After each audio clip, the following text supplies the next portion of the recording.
Doctor Ginás, llega el momento del retiro, usted cierra su laboratorio en la Universidad de Nueva York.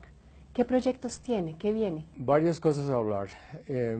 Yo cierro mi laboratorio en Nueva York, pero sigo con una oficina.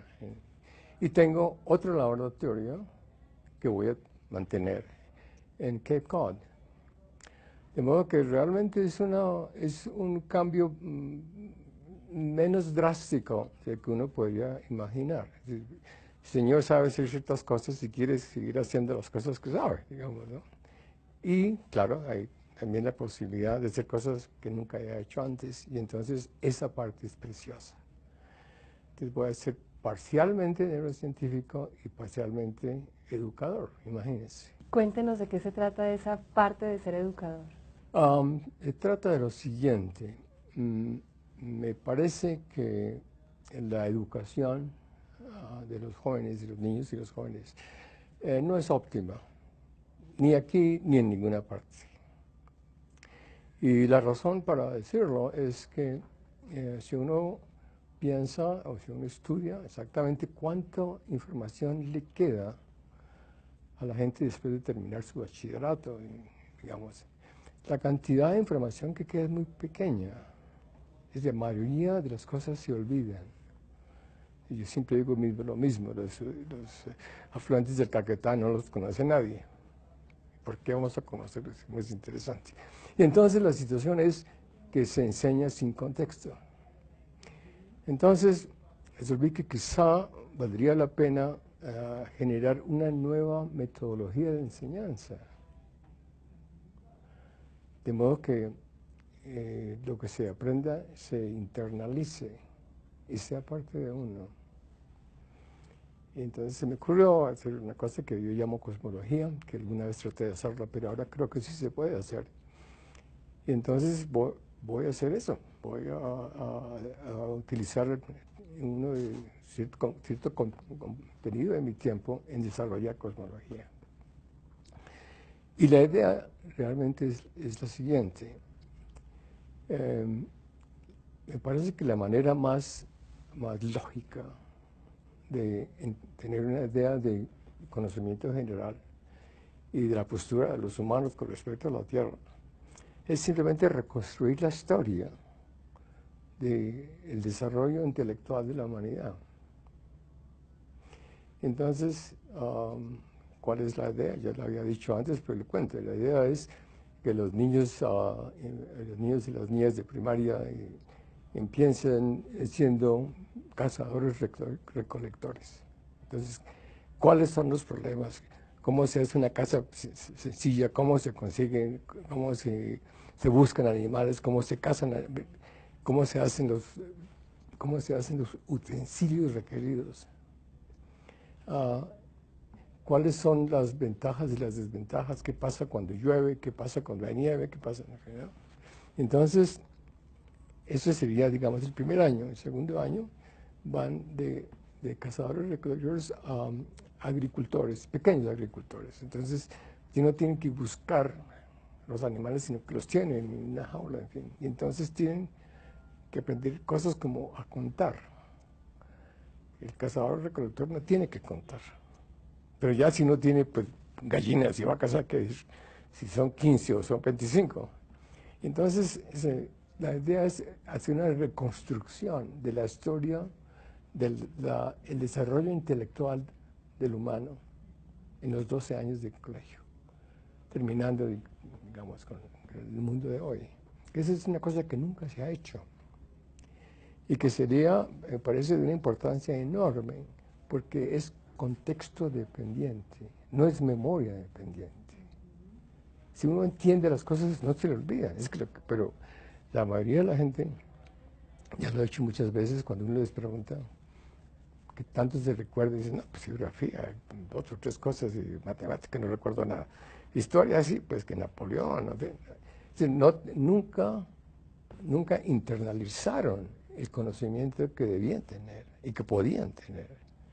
Porque la metodología de la adquisición de esa información es malísima. Si tienen que recordarse las palabras. Si uno ve las cosas, y uno inclusive las dibuja, entonces las internaliza, ya no se le olvida a uno de la situación. Entonces esa es la idea, desarrollar 12 años, 12 cursos, paralelo a lo que hay, donde los estudiantes puedan generar su propio mundo, conocer lo que les interesa, saberlos, ponerlos en contexto. Eso es un cambio muy radical, yo entiendo, en la educación, pero hay que hacerlo. Es una revolución y es algo que usted ha querido siempre en la educación. Absolutamente. De modo interesantísimo, casi que solamente se puede hacer en un país como Colombia. ¿Por qué?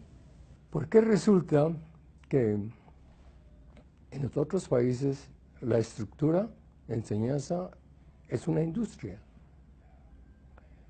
y está totalmente organizada para vender los libros y para que los profesores enseñen las cosas. Es decir, ya es una estructura casi sin porvenir. Es decir, que usted ve porvenir de alguna forma en el modelo de educación. Exacto.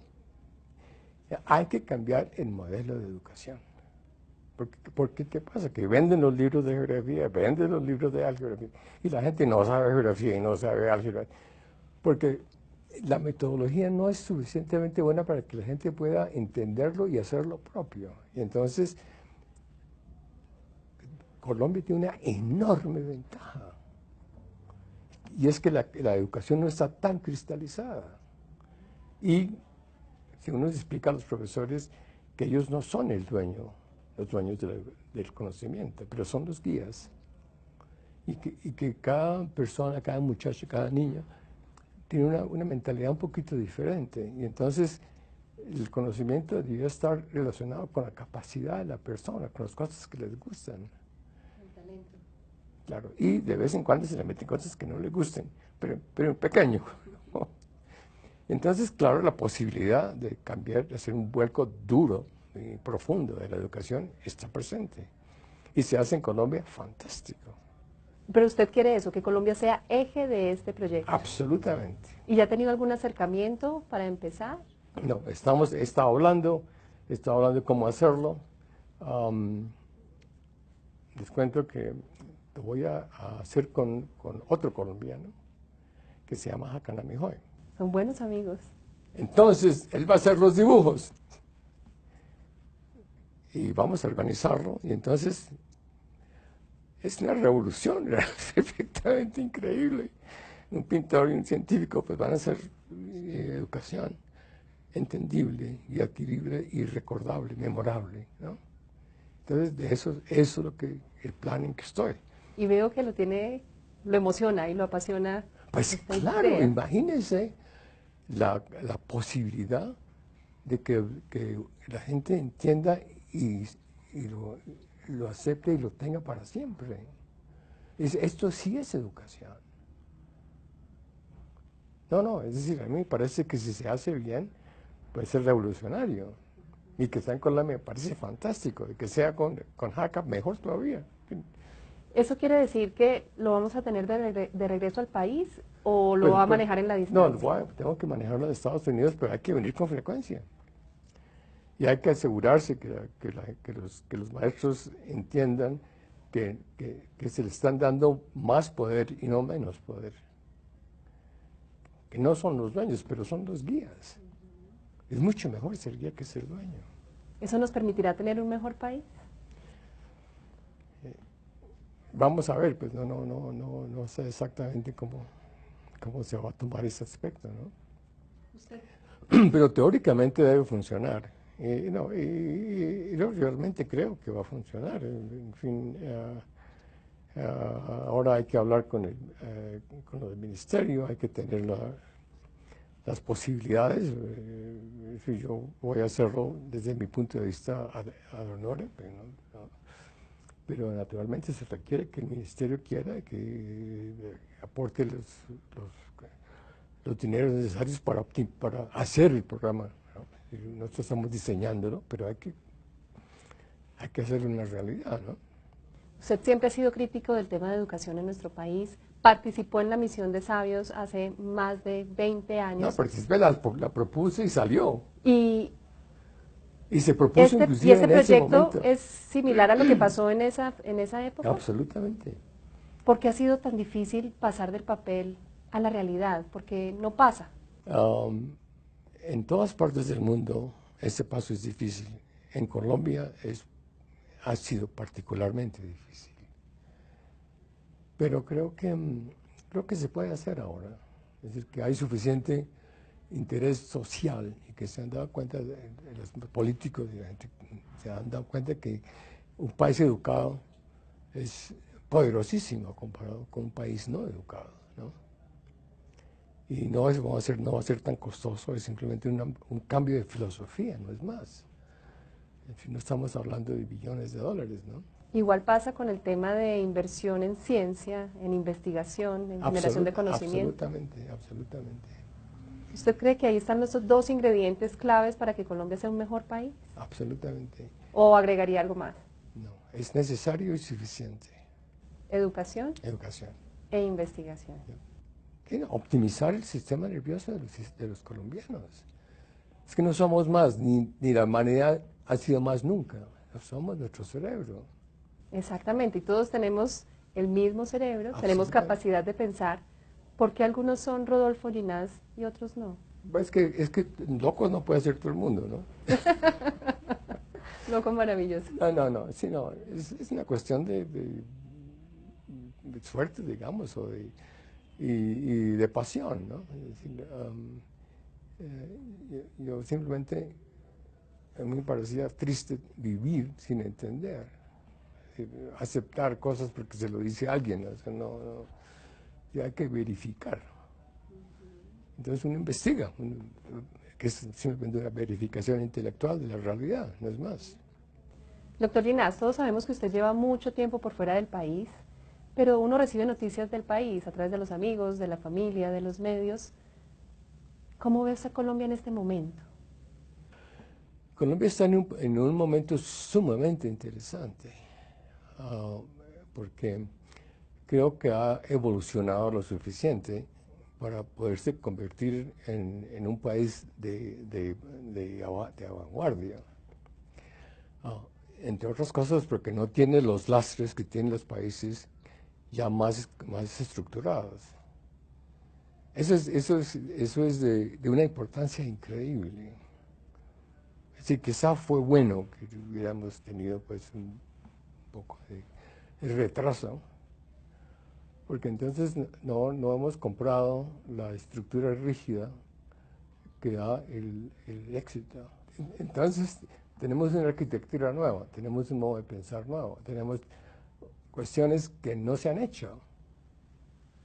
De tal que estamos en la posibilidad de realmente convertirnos en un país sumamente interesante. Un terreno fértil todavía por abonar. Absolutamente, absolutamente. Descríbanos la Colombia que Rodolfo Ginás sueña. La Colombia de Rodolfo Ginás sería una Colombia donde la gente está optimizada intelectual y emocionalmente,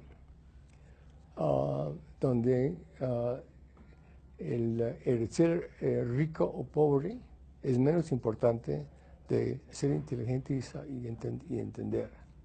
Es decir, se está optimizando las propiedades humanas que son más atractivas.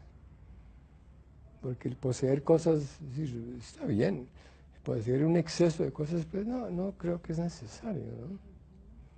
Entonces podemos quizás ser una de las primeras sociedades humanas caritativas a sí mismo, donde uno se pueda querer y donde uno pueda querer a los demás. Ahí habría otro ingrediente clave para tener un mejor país, ¿no? No, es decir, ahora, esos son sueños de noche de verano, digamos, pero no se puede hacer en un país más estructurado. Okay. Hay ¿Sí? esperanza en Colombia. No, es que hay ventajas. Y es que hay que entender que tener un subdesarrollo de cierto tipo es muy ventajoso. Que nunca no sé por qué nunca se ha dicho, pero es verdad. Es decir, todavía no he comprado. Entonces no estoy pues ya enflautado con esta vaina, pues, ¿no? Como dicen en Colombia. En fin, mire, Yo tengo una postura muy positiva en la vida y creo que si se puede hacer sería fantástico. Y seguro que lo va a hacer. Bueno, del dicho al hecho siempre hay cierto trecho, ¿no? Pero eso es lo que lo hace más interesante. No, pero no, claro, no, pero yo creo que se puede hacer y la ventaja es que todo el mundo gana. No hay perdedores. Pues, en economía pues hay los que tienen y los que no tienen. Pero si todo el mundo tiene educación, gana todo el mundo, ¿no? Se reconoce como ser humano, Homo sapiens sapiens. Doctor Ginás, ¿qué consejo le daría usted al futuro presidente de este país? Casi que no es un consejo, vamos a hacerlo. Tenemos que cambiar la educación. Lo más rico que tiene Colombia es su gente. Hay que subir el nivel de la gente. ¿No? Es decir, fácil quitar todos estos colombianos y que vengan otro grupo y países riquísimos desde todo punto de vista, pero como que no se utiliza. Entonces, mejorar la población para mejorar Colombia. Y puede, y tiene la posibilidad, porque otros países no la tienen, ya están demasiado estructurados. Entonces es el niño a quien se le va a enseñar a tocar piano bien de chiquito, ¿no? Doctor Ginás, usted dice, ahora la evolución debe ser colectiva, desde lo social. Colectiva e intelectual, porque no va a haber evolución biológica, en fin, no vamos a ver. O se demoraría tanto que la evolución intelectual pues no tendría chance, ¿no? De modo que hay que simplemente hacer la evolución intelectual. Precisamente desde esa evolución social, colectiva, intelectual, política, ¿qué mensaje quisiera dejar usted supremamente claro para la gente que lo va a ver? La parte más preciosa, me parece a mí, tiene que ver con los mandamientos de la religión católica. Y yo solamente creo en uno. ¿Cuál? Querer a los demás como quiere uno mismo. Si uno quiere al prójimo como uno quiere a sí mismo, tendría una sociedad perfecta, capaz de empatizar. ¿Eso es inteligencia? Eso es inteligencia. Es que además de ser inteligente, da una gran alegría. Es buena, ¿no? Es saludable, intelectualmente es preciosa. Es que es bueno, lo que pasa es que la pobre gente no puede ser buena porque no tienen con qué. Pero ser bueno es mucho, mucho más rico, mucho más agradable que ser malo. Qué horror, cosa tan fea, cosa tan triste. Eso que digo lo creo. Ay, sí que es verdad. Doctor Ginás, no me queda sino darle las gracias Oh, por seguir encantado, creyendo en ¿no? Colombia y Encantado. por volver con esta maravilla de proyecto. Imagínense con qué gusto.